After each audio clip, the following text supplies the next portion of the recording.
우리 지난주에 요한계시록에 대한 첫 번째 말씀을 함께 나누셨습니다. 그리고 서론적인 말씀으로 우리가 예언서의 말씀을 어떻게 바라봐야 될지, 예언이라는 것이 어떤 의미인지 하는 일들을 우리가 나누셨고요. 우리가 오늘 이제 본격적으로 요한계시록의 말씀을 들어가려고 합니다. 1장 1절에서 3절의 말씀은 요한계시록 전체의 어떤 서론적인 말씀이에요. 서론적인 말씀이죠. 우리가 이 서론적인 말씀에 대한 이해를 정확하게 해야 그 다음에 이제 어떤 본론에 대한 이야기를 이해를 할 수 있습니다. 그리고 마지막에 이제 결론에 대한 것들을 우리가 정확하게 깨닫고 행할 수 있는 거죠. 대부분 우리가 이제 그 책 같은 거를 보면 앞에 저자 서문이라는 게 나와요. 그 다음에 이제 목차 이런 게 나오는데 대부분 이제 책을 읽으시는 분들이 서문은 그냥 건너뛰더라고요. 그냥 저자가 이런 저런 소리 써놨으니까 이제 그런 거는 대부분 건너뛰고 목차도 건너뛰고 그냥 본문부터 바로 보시는 분들이 참 많더라고요. 근데 저는 이제 제가 이제 책을 읽어보고 공부를 해보고 그런 입장에서 보면 이 저자의 서문, 제일 첫머리에 나와 있는 저자가 기록한 서문이라는 것이 굉장히 중요하다라는 것을 책을 읽으면 읽을수록 제가 이해를 하게 돼요. 그게 웬 소린가 하니까 이 저자가 이 책을 어떤 목적으로 어떻게 왜라고 하는 이 책을 기록한 저자의 어떤 목적, 마음 이런 것들이 이 서문에 다 기록이 되어 있습니다. 물론 그 책을 읽고 우리가 느끼는 것은 각자의 생각이겠죠. 어떤 책을 읽고 무엇을 느꼈는지 하는 것은 우리 각자의 다 생각과 마음이 다를 것입니다. 10사람이 똑같은 책을 읽었다, 100사람이 똑같은 책을 읽었다 하더라도 독후감을 써내면 그 느낌이, 그 생각이 다 다르거든요. 근데 우리가 이 책을 기록한 저자의 마음, 이 책을 저자가 어떤 마음으로 어떤 목적으로 또는 누구를 대상으로 해서 기록했다는 것을 적어도 알고는 있어야 우리가 그 책을 이해했다라고 할 수 있는 거죠. 저자가 기록한 목적, 어떤 마음, 동기 그리고 그 대상에 대한 이해가 없이 책을 읽고 난 다음에 나 이런 책이더라. 그는 자기의 생각이지 저자가 그 책을 기록한 것과는 전혀 다르다는 거예요. 그게 좋을 수도 있고 나쁠 수도 있는데 제 경험으로는 제가 이해한 바로는 저자의 의도, 저자가 그 책을 기록하고 그 책을 어떤 목적 가지고 어떤 이유로 해서 기록했는가 하는 것들을 이해하지 못하면 우리는 수박 그달기더라. 이해하시죠? 수박 그달기. 수박의 깊은 속의 맛은 보지 못하고 수박 껍데기 핥아봐야 이게 무슨 맛이 나겠습니까? 그런 이야기가 되더라. 그래서 우리가 이 요한계시록 1장 1절에서 3절 이게 짧은 세 구절의 말씀인데 굉장히 중요합니다. 여기에 하나님께서 누가라고 하는 부분이죠. 어떤 목적으로 어떻게 또 그것을 읽는 하나님의 백성들이 어떤 반응을 나타내기를 원하시는가 하는 부분들이 이 세 구절의 짧은 말씀 가운데 다 들어있더라. 그러니까 우리가 이 세 구절의 말씀을 통해서 우리는 앞으로 요한계시록 22장까지 읽어가야 할 그 말씀들 가운데서 하나님께서 우리 가운데 알기를 원하시는 핵심적인 주제가 이게 다 있다는 거예요. 이걸 모르고서는 본문에 들어가서 우리는 계속 수박 그달기 아니면 우리 옛날에 그런 이야기 했잖아요. 시각장애인 장님이라 그러죠. 장님이 코끼리 만지기. 그게 좋은 표현은 아닌데 그런 어쨌든 간에 엉뚱한 그걸 붙잡고 있다. 곁다리라 그러죠. 그런 것들을 붙잡고 있다 하는 그런 방향이 되더라는 거예요. 그래서 요한계시록을 읽다가 길을 잃어버리고 엉뚱한 결론, 엉뚱한 방향, 엉뚱한 이야기를 하는 분들이 부지기수더라. 이 세 구절의 짧은 말씀을 제대로 이해를 못했기 때문이다.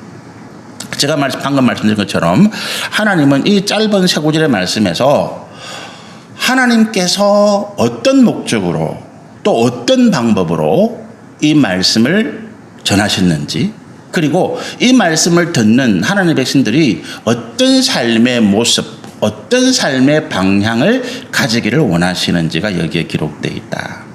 그래서 우리가 이 말씀을 기록한 분이 누구냐? 하나님이신데 그 하나님이시라는 내용이 1장 1절 전반부에 기록이 되어 있는 거죠. 한번 읽어보실까요? 예수 그리스도의 계시라. 계시라고 하는 것은 밝히 보여주시는 거죠. 그러니까 예수 그리스도께서 감추어진 먼 미래에 또는 가까운 미래에 일어날지도 모를 세상의 종말, 세상의 마지막에 대한 감추어졌던 말씀들을 밝히 드러내시고 계시더라 이 말이죠. 그게 예수 그리스도의 계시다. 그래서 이 요한계시록의 말씀을 주시는 분이 성부, 성자, 성령 삼위 하나님 가운데서 성자 예수 그리스도시다. 이게 우리가 사복음서에 전혀 기록되어 있는 그런 내용의 말씀이 아니잖아요. 물론 사복음서에 우리가 마지막 종말에 대한 말씀들이 언뜻 뭐 조금 수수께끼 같이 힌트 같이 조금씩 들어있지만 그러나 본격적으로 이와 같이 종말에 대한 말씀을 기록한 부분은 없습니다. 그러므로 예수님께서 이 요한계시록의 말씀을 주신 시점이 언제라고요? 예수님이 부활하시고 성천하신 이후에라고 하는 거예요. 이 땅에 계실 때 주신 말씀이 아니라 그래서 우리가 많은 신학자들이 이 성경을 연구하면서 이 말씀이 전해진 시기가 AD 90년경 정도 됐을 것이다. AD 90년. AD 90년을 그러면요. 예수님이 AD 0년에 좀 역사적들마다 시기가 다르지만 어쨌든 우리는 0년이라 보고 AD 0년에 예수님이 태어나시다 보면 33년에 예수님이 부활 성천하시잖아요. 그리고 AD 70년에 어떤 사건이 일어나는가 하면 예루살렘이 로마의 진압군에 의해서 완전히 멸망됩니다. 그래서 거기에 예루살렘 성벽 돌 위에 돌 하나도 남기지 아니하고 다 무너뜨리라는 말씀이 일어나고 그 AD 70년에 예루살렘을 침공한 로마의 장군이 티투스라고 하는 장군인데 이 사람이 나중에 로마의 황제가 돼요. 그런데 어쨌든 그가 로마의 군대를 끌고 이 예루살렘을 침공해 들어왔는데 그 당시에 이 예루살렘에서 남아서 로마에 저항하던 저항군들이 얼마나 격렬하게 싸웠는가 하니까 이 로마 군인들이 유대인 그러면 치를 뜨는 거예요. 얼마나 격렬하게 대항을 했는지. 그래서 우리가 마사다라고 하는 이야기를 여러분 혹시 들어보셨습니까? 이스라엘 성지순례 가면 마사다라고 하는 가시는 건데 저는 가지는 못했습니다만은 마사다라고 하는 곳이 뭐냐 하면 이스라엘 평원에 있는 이제 쪽 한 야트막한 야산이에요. 근데 거기에 예루살렘에 로마 군대를 맞아서 마지막까지 한 2년 가까이 치열하게 저항을 했던 저항군의 기지입니다. 평원 가운데 이게 올라와 있으니까 이 길을 올라가기가 쉽지 않아요. 흑산이니까 무너지고. 근데 거기에 이제 한 900여 명의 1000명이 안 되는 이스라엘 사람들이 거기에 마지막 저항을 하고 있는데 예루살렘을 포위한 이제 로마 군대가 예루살렘을 다 점령하고 그 마사다 마지막 남은 요새를 이제 둘러싸는 거예요. 근데 올라갈 수가 없어. 워낙 저항이 거세니까. 그래서 2년 동안 로마 군인들이 뭘 하는가 하면 그 마사다 주변을 토성을 샀습니다. 흙을 갖다가 그 주변에다가 비슷한 높이, 그보다 높이 이제 성을 쌓아요. 언덕을 쌓는 거죠. 그리고 이제 언덕을 쌓아서 이제 그 다음날 되면 이제 언덕을 넘어서 판자를 대고 거기를 높은 데서 이제 내려오려고 합니다. 근데 그 밤에 그 마사다에 남아있던 900명이 넘는 사람들이 다 스스로 목숨을 끊어요. 로마 군대가 그동안 아침에 그 마사다로 들어가 보니까 살은 사람이 아무도 없어. 다 죽었어. 스스로 생명을 끊은 거죠. 근데 거기에 우물 밑에 숨어있던 한 소년 하나가 발견됩니다. 딱 최후의 생존자인데 그 소년이 마지막 날을 기억하는 거죠. 이야기를 하는 거예요. 그 이제 내일이면 로마 군대가 들어오니까 다 이제 죽을 거 아니에요. 우리가 로마 이방인들의 손에 노예로 잡혀가느니 우리는 여기서 깨끗하게 죽겠다. 그래서 다 스스로 상대방을 죽이고 자기도 죽고 이런 식으로 이제 죽음 맞이했다는 거죠. 그 이야기 듣고 로마 군인들이 확 질리잖아요. 이런 인간들이 다 있어. 그래서 로마 군대가 예루살렘을 점령한 다음에 유대인들을 거기서 다 쫓아내버립니다. 유대인 한 사람도 이 예루살렘 가나안 땅에 살지 마라. 유다 땅에. 그래서 싹 쫓겨나고 거기에 남아있던 사람들이 이제 블레셋, 팔레스타인이잖아요. 그래서 그 다음부터 이제 그 로마가 그 땅을 유대 땅이라 부르지 아니하고 팔레스틴이라고 부르고 그게 그 지역 이름이 지금까지 내려와요. 그리고 이제 그 예루살렘에서 쫓겨난 유대인 대신에 그 지역에 정착했던 블레셋 사람들, 팔레스틴 사람들이 지금도 그 지역에 2000년 가까이 원주민으로 살고 있는 것입니다. 이제 그 때문에 다시 예루살렘을 회복하겠다고 돌아온 유대인들하고 지금 가나안에서 그 예루살렘에서 유대에서 지금 계속 분쟁이 일어나는 이유가 그거죠. 그만큼 그러니까 그 AD 90년은 그런 격동의 역사를 거친 시기입니다. 70년 그 소문이 전 흩어졌던 유대인들, 디아스포라 유대인들에게 다 전해졌을 거 아니에요. 유대가 완전히 망하고 유대인들이 다 전멸하고 예루살렘 성전 할 것 없이 다 남아있다. 그 예루살렘을 자기들의 고향, 자기들이 돌아갈 본향으로 여겼던 수많은 디아스포라 유대인들의 어떤 심정이 얼마나 비통했겠는가. 그리고 그 다음에 그 극렬한 저항을 겪었던 로마의 장군 티투스가 황제가 되고 이 유대인들을 어떻게 했을 것 같아요? 전 세계에 흩어졌던 유대인들에 대해서 극심한 박해가 들어가는 거예요. 저것들은 살려놔서는 안 돼.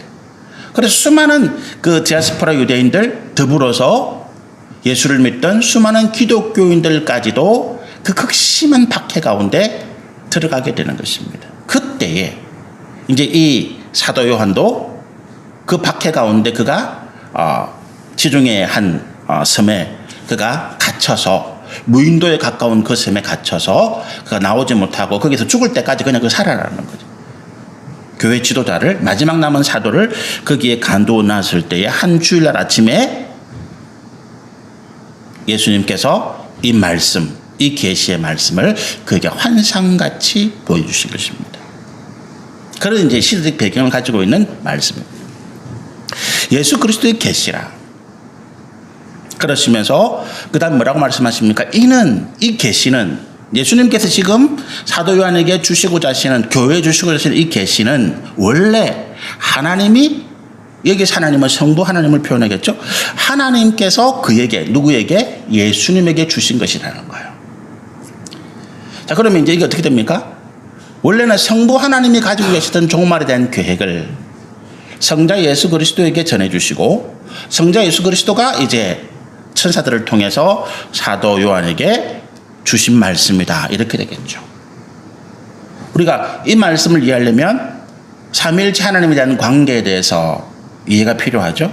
미 말씀드렸다시피 우리가 삼위일체 하나님이 이 예수님의 십자가 사건에서 각자 이 삼위일체 하나님께서 가지고 계셨던 역할, 그게 분담이 되어 있었다. 한 하나님이시지만, 동일하신 하나님이시지만, 그러나 성부와 성자와 성령께서 각자 역할이 있었다. 그게 뭡니까? 성부 하나님은 전체적인 계획을 주관하시고 이끌어 가시는 분이시다.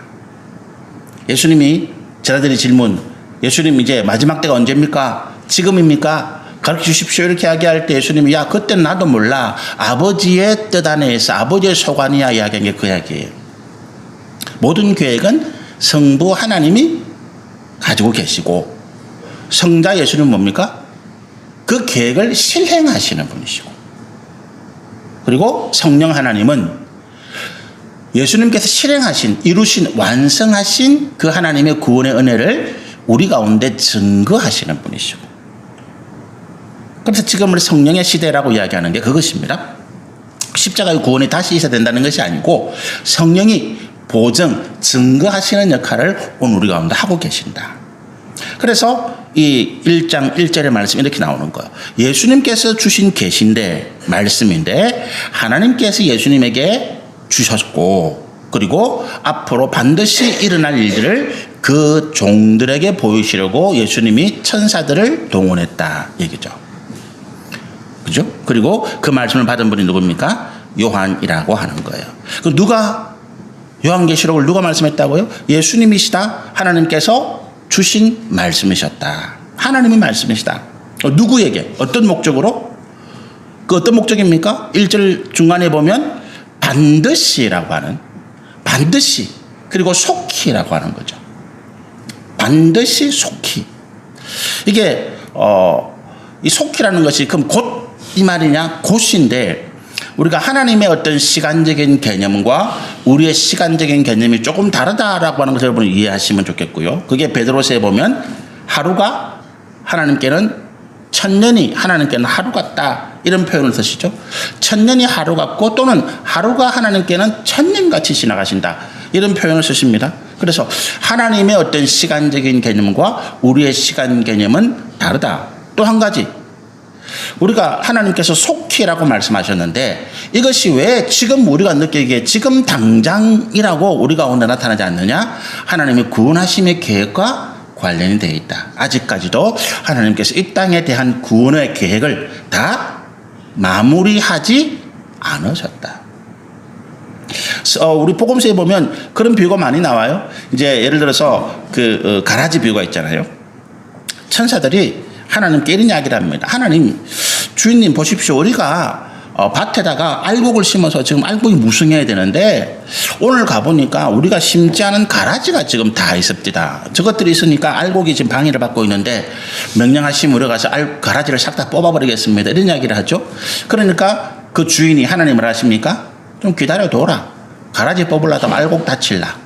나중에 추수 때에 한꺼번에 싹 걷어가지고 알곡과 가라지를 구분하고 가라지는 불에 태워버리면 되지 뭐 이런 말씀하세요.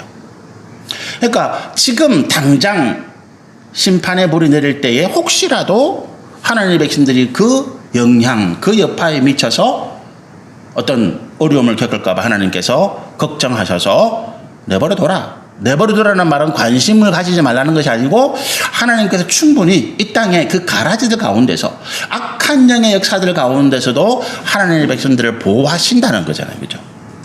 우리가 실질적으로 농부들은 이 가라지, 잡초, 피 이런 것들이 있으면 이제 그 농사를 망쳐요. 그래서 막 뽑잖아요.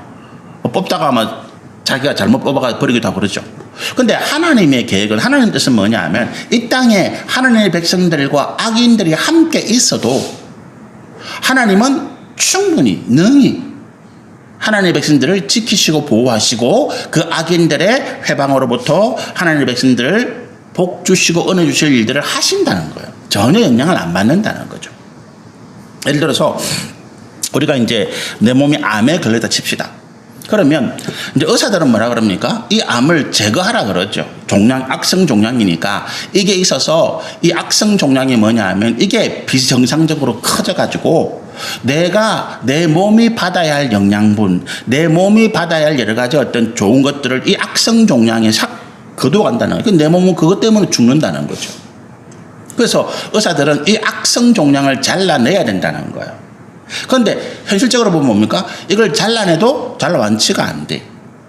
근데 하나님의 역사는 뭡니까? 그대로 두어도 우리가 어떤 경우에 믿음으로 기도하고 하나님 앞에 은혜를 구할 때 그 종양을 제거하지 않았음에도 불구하고 나는 여전히 건강하게 다른 사람들보다 더 평안하게 살아가더라는 거예요. 그게 하나님의 능력이라는 거죠. 의사들은 이걸 제거해야 우리가 살아갈 수 있습니다 라고 이야기합니다. 그러나 하나님은 어떻게 말씀하신다고요? 그걸 그대로 두어도 내가 너에게 그 악성 종양이 빼앗아가는 네 몸의 영양분, 네 몸에 필요한 것들보다 더 많은 것을 내가 주고 내가 너를 지켜주마라고 하는 것입니다. 그게 속히, 우리는 이 말씀이 속히인데 왜 하나님 지금 당장 우리가 이렇게 고통받고 지금 이스라엘의 예루살렘의 로마 군대가 쳐들어가서 수많은 교회가 무너지고 하나님의 백성들이 다 죽임을 당하는 이런 끔찍한 상황에서 하나님 왜 저것들을 당장 심판하지 않으십니까? 라고 말씀할 때에 하나님 그렇게 말씀하시는 거예요. 우리는 저것들을 당장 무너뜨려서 하나님의 백성들을 구원해 주십시오 라고 이야기하는데 하나님은 아직 어떻게 한다고요? 하나님께서 그 외에 그 로마, 우리를 무너뜨리는 그 로마의 군인들 가운데서도 하나님께서 구원하실 자들이 있더라라고 하는 거예요. 그게 역사적으로 어떻게 나타납니까? AD 70년에 로마가 예루살렘을 무너뜨리고 그리고 거기에 있던 수많은 기독교인들, 유대인들 그리고 그 뒤를 넘어서 전 세계에 흩어져 있던 교회들을 핍박했습니다. 다 무너뜨리는 거지. 그래서 이 기독교인들이 지하로 파고 들어가잖아요.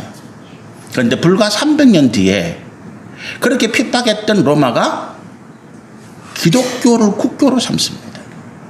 로마의 황제가, 로마의 왕비가, 로마의 귀족들이 예수님을, 그리스도를, 교회를 핍박했던 그 로마의 군인들이 스스로 나와서 회개하고 내가 예수님을 믿겠습니다. 내가 하나님의 백성이 되겠습니다.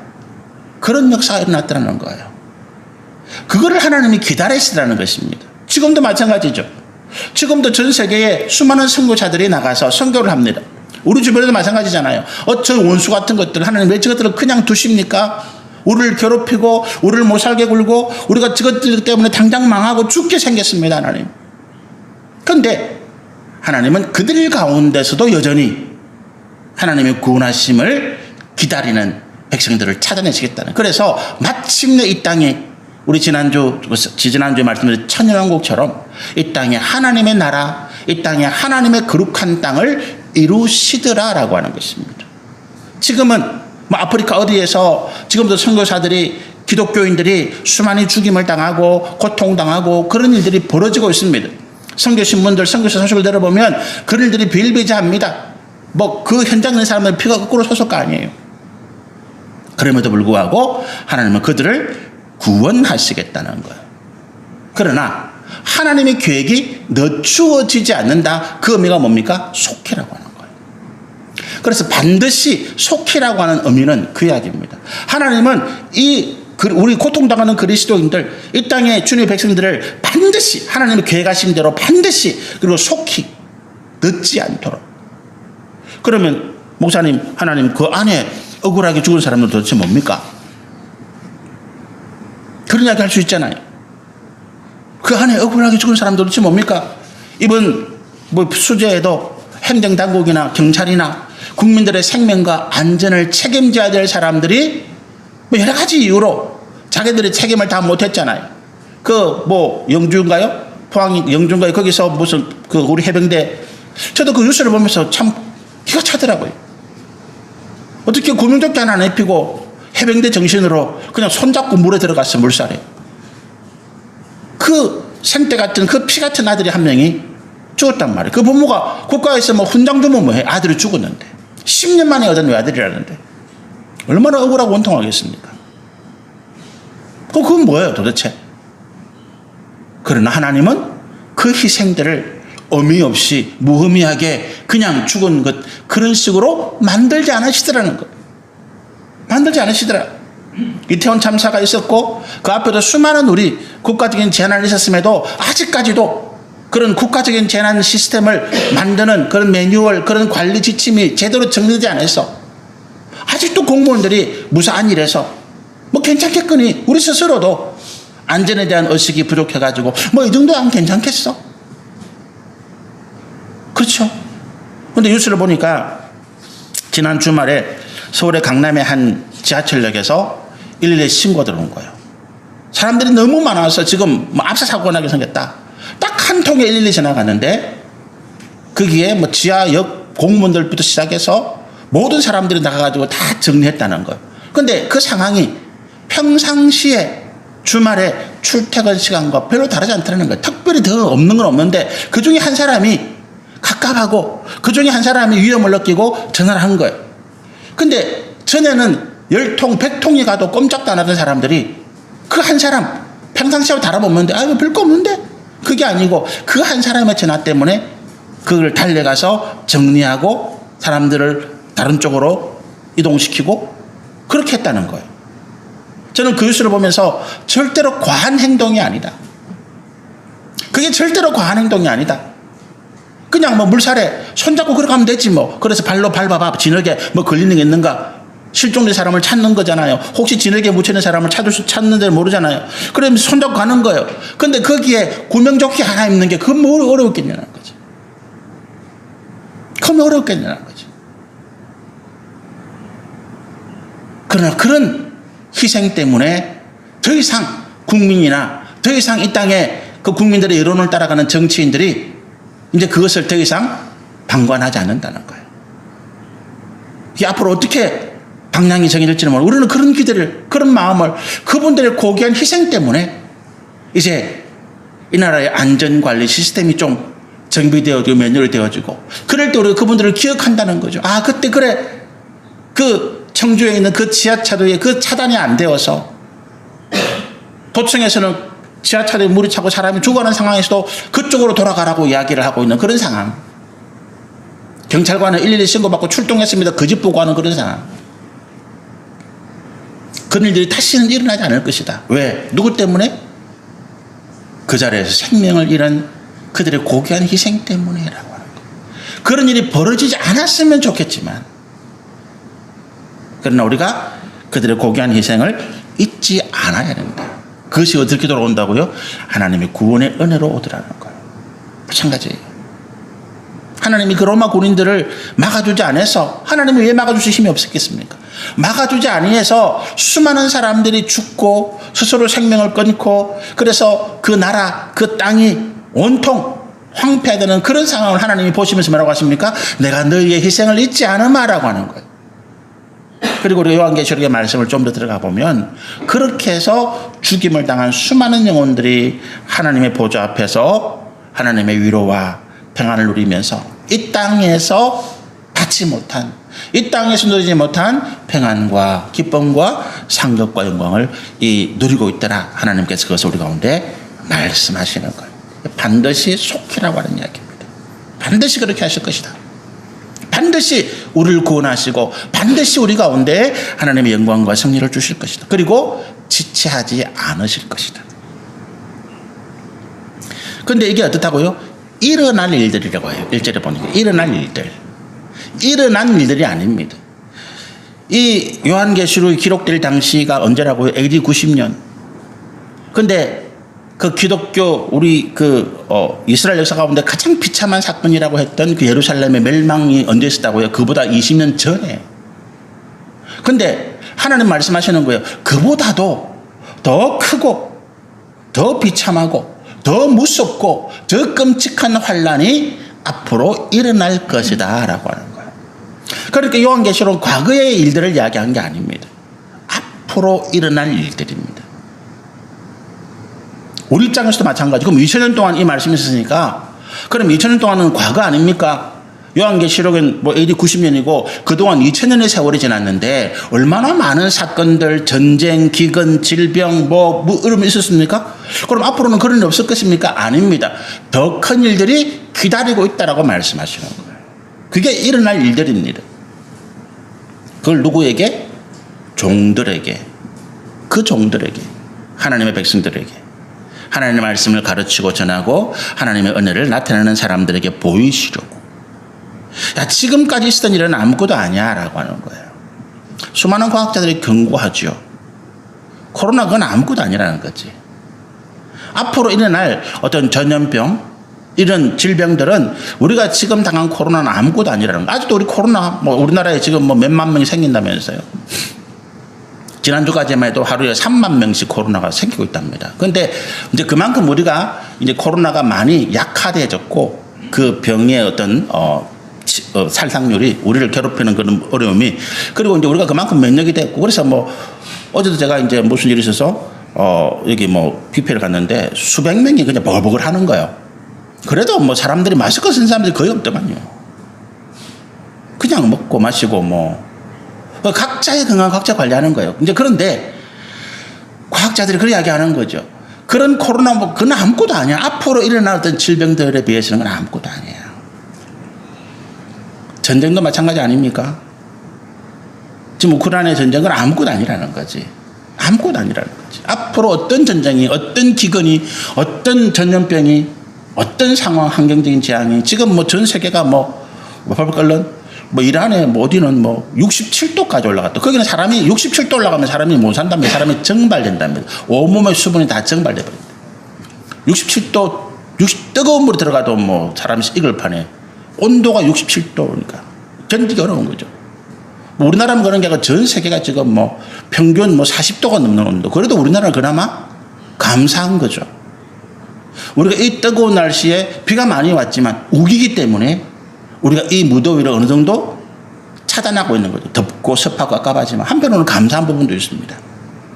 안 그러면 우리도 지금 40도가 올라가는 아스팔트가 지글지글 끓어오르는 그런 상황이 되었을지 모르겠습니다. 근데 앞으로는 점점 더하다는 거예요. 그래서 도무지 우리가 이 지구상에 살아갈 수 있을까 정도의 느낌을 받을 수 있는. 기근은 더 심해지겠죠. 환경적인 재앙, 전염병, 기근, 전쟁, 거기에 따라서 우리의 삶이 점점 더 황폐해지더라. 이런 것들이 앞으로 일어날 것이다 라고 하나님께서 말씀하시고 보여주시더라. 그리고 그 종 가운데 대표적인 그 당시까지 남아있던 사도 요한. 왜 사도 요한이 90살까지 자기의 동료들, 예수님의 12제자, 그리고 그와 함께한 사람들은 다 순교하고 다 일찍 죽었어요. 근데 왜 유독 사도 요한만이 90살까지 살았을까? 이 말씀을 받기 위해서. 이 말씀을 받기 위해서. 우리가 왜 지금 이 자리에 있을까? 하나님께서 우리 가운데 맡기신 일이 있기 때문에 그렇습니다. 저는 개인적으로 그걸 확실하게 믿는데, 우리가 하나님 앞에 설 때가 있잖아요. 그걸 이 땅에서 죽음이라 그러죠. 뭐 그게 뭐 병에 걸려 죽든 사고로 죽든 뭐 어떤 모습이든 죽습니다. 그 어떤 모습이 복이다 아니다 그거 생각하시면 안 돼요. 아, 내가 자는 같이 죽었다? 그게 복이구나? 천만의 말씀. 고독사 아시죠, 여러분? 그분은 자는 같이 죽었을 거야. 그런데 한 달이고 두 달이고 발견이 안 돼. 그 비참한 상황이에요. 근데 요즘 뭐 우리 돌아가시는 분들은 거의 자택에서 돌아보는 없잖아요. 거의 다 뭐 중환자실을 거치든지 병실에서 죽어요. 그렇죠? 병에 걸리든 사고가 나든 뭐 어쨌든 관계. 근데 어떤 모습이 중요한 것이 아니고 우리가 어떤 모습으로 세상의 삶을 마감하느냐. 그래서 저 사람이 뭐 끔찍한 사고를 당했다. 뭐 죄가 많은가 봐. 천만의 말씀. 벌써 심한 병에 걸렸다. 하나님께서 은혜를 안 주셨나? 천만의 말씀. 그게 아니라고 하는 거예요. 그 순간까지 우리가 어떤 삶의 모습을 가지고 있는가 더 중요하다. 사도 바울 보세요. 이 당시에 지금 초대교회 당시에 편안하게 죽은 그리스도는 누가 있겠습니까? 예수를 잘 믿는 사람일수록 끔찍하게 죽었다니까. 안 그래요?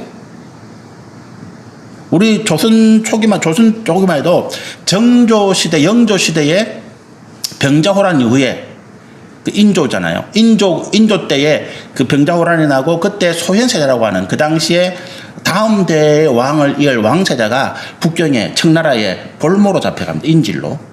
근데 그 소현세자가 돌아옵니다. 인질로 갔다가 돌아오는데 돌아올 때 그가 그 청나라에 들어와 있던 천주교 신부들을 통해서 신앙을 받아와요. 그 당시에 뭐 왕세자빈을 따라갔던 궁녀들이 세례받고 천주교 상이나 성경을 가지고 온다고요. 그리고 그때부터 우리나라에 천주교가 이렇게 전례가 돼요. 그리고 이제 그 뒤에 뭐 영조, 정조 시대를 지나서 천주교가 서교라고 해서 서학이라고 해서 확 퍼집니다. 우리나라에 1800년대 초예요. 천주교가 서학이라는 개념으로 확 퍼지는데 그때 이 위기를 느꼈던 이 정권이 조선의 어떤 정권이 천주교를 탄압합니다. 탄압하는데 수천 명이 생명을 잃어요. 순교합니다. 그 당시 우리 개신교는 복음이 전해지지 않았고 천주교 신자들입니다. 지금 뭐 서해안 쪽에 뭐 이런 쪽에 그다음 강원도 쪽에 그다음에 경상도 쪽에 이런 데 보면 천주교 어떤 신앙의 성제들이 굉장히 많습니다. 다 순교한 사람들의 자체예요. 근데 이분들이 왜 순교했느냐? 믿음이 좋았기 때문에 순교한 거예요. 제가 나주정가인데 우리 나주정가 이제 조상들 가운데 정약용 이런 분들이 조상에 속합니다. 직계는 아닌데. 근데 이 정약종이라는 분이 제일 맞은데 그분이 오형제입니다. 그 당시에 천재라고 이름이 날렸던 형제들이에요. 근데 다 천주교 집안이야. 근데 정약용 씨만 살아났습니다. 정약용 선생만 씨가 아니고 정약용 선생만 살아났습니다. 왜 살아난 줄 아십니까? 배교했거든. 그 고문당하고 이런 자리에서 나는 이제 더 이상 천주교를 안 믿겠어. 서학을 안 믿겠어. 이렇게 배교를 했단 말이에요. 그래서 그분은 살아남으셨어요. 근데 끝까지 신앙을 지켰던 정약종 선생이라는 분은 그 자손 하나 안 남기고 싹 다 죽었어요. 신앙이 좋았기 때문에 죽은 거예요. 근데 그 죽음이 평안한 죽음입니까? 아니야. 온갖 고문을 다 당하고 죽을 때까지 괴롭히는 거잖아요. 온갖 고문을 다 당하고 마지막에는 목이 잘려서 죽는 거예요. 뭐 때문에요? 배교하지 않으려고. 엔도 슈사코가 지었던 그 침묵이라는 소설 배경을 말씀드렸죠. 임진왜란 이후에 일본에 10만 명의 천주교인들이 순교했어요. 근데 그분들 앞에 이 후미에라고 이제 성상 뭐 십자가든지 아니면 성모 마리아 상이라든지 그걸 앞에 갖다 놔. 그걸 밟고 지나가면 사는 거예요. 그걸 후미에라 그래요. 그걸 밟으면 지나가고 사는 거야. 배교했다는 거니까. 근데 그걸 밟지를 못해서 스스로 죽음의 길을 가는 사람들이 10만 명이었다니. 근데 그 사람들이 편안하게 죽겠어요. 천만의 말씀. 신앙이 좋아서 죽는 거예요. 여러분, 내가 이 땅에서 뭐 마지막까지 편안하게 가족들이 임정하는 가운데서 죽었다. 그런 사람들이, 죄인들이 더 많아요. 그렇죠. 죄인들이 그렇게 죽는 사람이 더 많습니다. 왜? 그렇게 버려들인 돈을 가지고 온갖 좋은 의료기술, 뭐 좋은 환경에서 그거 살잖아. 신앙이 좋은 사람들이 평안한 죽음이다. 평안한 죽음이 신앙이 좋다. 천만의 말씀. 꼭 그렇지 않다라고 하는 거예요. 우리가 어떤 모습으로 이 땅에서 마지막 순간을 맞든지 간에 우리는 그 순간의 모습이 아니라 내가 어떤 삶의 모습을, 내가 어떤 신앙, 어떤 믿음, 어떤 내가 삶의 가치관을 가지고 살아왔는가라고 하는 더 중요하다라고 하는 것입니다. 그게 오늘 이 1장의 AD 90년경에 사도 요한에게 주신 예수 그리스도 하나님의 말씀 계시가 말씀하고 있는 거예요. 이 말씀을 받는 사람들이 살아도 산 게 아니에요. 살아도 산 게 아니야. 지금 우리처럼 평안하게 예배드리고 맛있는 거 먹고 하나님의 은혜로 내가 사업 잘 되고 직장 다니고 이게 아니에요. 전전긍긍 죽지 못해 살아가는 거예요. 그런 그들에게 이 말씀이 오는 거예요. 그런데 그 말씀이 어떤 말씀이라고요? 이제 다 끝났어. 하나님 너희를 구원하실 거야. 이 말씀이 아니고 아직 멀었다라고 말씀하시는 거예요. 여러분, 그 말씀을 들을 때에 그 당시 교회 성도들의 마음이 어떻겠습니까? 허탈한 거지. 이게 끝이 아니라고? 아직도 이거보다 더 심한 뭐가 남았다고? 그럼 우리 선택이 뭐예요? 나 안 할래. 그런 반응이 있지 않겠습니까? 지금까지 이제 또 해야 된다고 안 해, 나는 이제. 제가 경남노회 목사 이제 생활로 20년 가까이 돼 가네요. 제가 그동안에 나름대로 경남노회 어떤 뭐 공의, 뭐 부조리, 불이 이런 것들 싸웠거든요. 온갖 욕 들어가면서. 근데 요즘 제가 이제 만나면, 종구사님 요즘 조용하십니까? 나 이제 안 할래. 나 그만하고 싶어. 나 이제 뭐 은퇴할 때 9년밖에 안 남았는데 또 내가 싸워야 돼. 목소리 높이고 고함 지르고. 나 이제 그거 싫다. 나 좀 평안하게 살고 싶다. 솔직히. 그래서 제가 아무 말을 안 해요. 사람들도 안 만나고, 만나면 그냥 웃고. 근데 남은 거는 좀 젊은 사람들 당신들이 해라는 거지. 왜 당신들은 불의를 보고 가만히 있고 나만 그렇게 목소리 높이고 고함 지르고 욕먹고 그렇게 되냐는 거지. 우리 교회 왜 장로님 권사님들 다른 게 안 오는지 아세요? 이 정전 목사가 톡하다고 소문이 났거든. 그러니까 다른 교회 뭐 장로님 권사님들 우리 교회 안 와. 뭐 그래서 그런지 모르겠지만 어쨌든 그래서 저를 좋아하시는 분들은 되게 좋아하고 싫어하시는 분들은 제 옆에 오지도 않아요. 밥도 안 먹어. 악수도 안 해요. 저 인간이 목소리만 크고 뭐 맨날 뭐. 근데 목소리 큰 거는 숫자가 적기 때문에 뭐 큰 소리를 안 내면 주목을 안 해주니까. 수백 명이 모인 자리에서 발언을 하려고 그러는데 그냥 해줍니까? 안 그래도 저 무슨 소리 할까 이라고 있는데 큰 소리를 질러야 그래도 주목하고 발언 꺼줘주니까. 근데 이제 안 하고 싶더라고요. 나도 이제 안 하고 싶다. 나도 내가 왜 그렇게 해라 모르고 당뇨 오고 그러는데 나 이제 그런 거 안 해. 근데 젊은 사람들 좀 해봐봐. 근데 이 말씀을 들은 사도 요한이나 그 당시 초대교회 교인들은 그런 반응이 안 했어. 근데 이제 안 해. 그런 반응이 아니었다고요. 근데 아직도 남았어. 이만큼 우리가 희생당했는데 이제 우리 좀 평안하게 살면 안 돼? 그런 반응이 아니라 어떤 반응이었을까요? 그럼 우리가 아직도 해야 할 일이 남아있는 거를 결단을 다지는 거지. 좀 편해볼까 했는데 어떻게 한다고요? 다시 옷깃을 여미는 거지. 다시 무릎을 꿇는 거지. 그게 오늘 하나님의 말씀을 받는 우리의 삶의 모습이다. 적어도 이 땅에서 평할 생각은 버려라. 적어도 내가 이 땅에서 잘 먹고 잘 사는 것을 목적으로 하는 것은 버려라. 왜? 하나님께서 아직 우리가에게 그런 것을 허락하지 않으신다. 이러면 너무 좀 비참한가요? 제가 제 아내하고 하는 이야기가 있어요. 한 4, 5년 전부터 우리 참 평안하다 이런 이야기를 해요. 뭐 물론 경제적으로 좀 어렵지만 평안하다 이런 이야기. 뭐 별로 뭐 그것도 없고 뭐 크게 우리가 기도하는 것도 아닌데 하나님께서 은혜 주시고 뭐. 근데 제가 제 안에 그런 이야기 합니다. 야, 성경을 보면 있잖아. 하나님께서 어느 정도 하나님 맡긴 사명을 다 한 다음에 이 땅에서 평안을 주신다. 뭐 무슨 일이 안 생기는 거 아니에요. 근데 더 이상 그게 연연하지 않도록.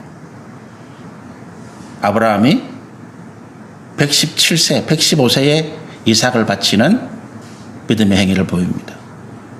아브라함이 그때 죽었습니까? 안 죽어요. 175세까지 60년을 더 삽니다. 근데 그 다음에 아브라함에 대한 뭐 시비가 없어. 기록이 없어. 시비거리가 없는 거야.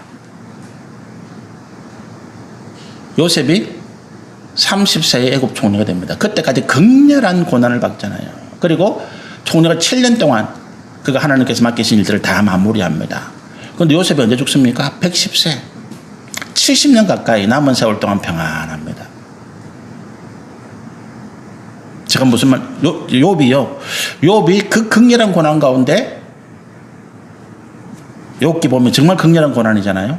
근데 그가 하나님 앞에 믿음을 온전히 회복하고 난 다음에 성경이 뭐라고 말하는 줄 아십니까? 140년을 욥이 더 산다 그랬어요. 근데 잃어버렸던 재산의 갑절을 받고 잃어버렸던 열잔을 다시 돌려받습니다.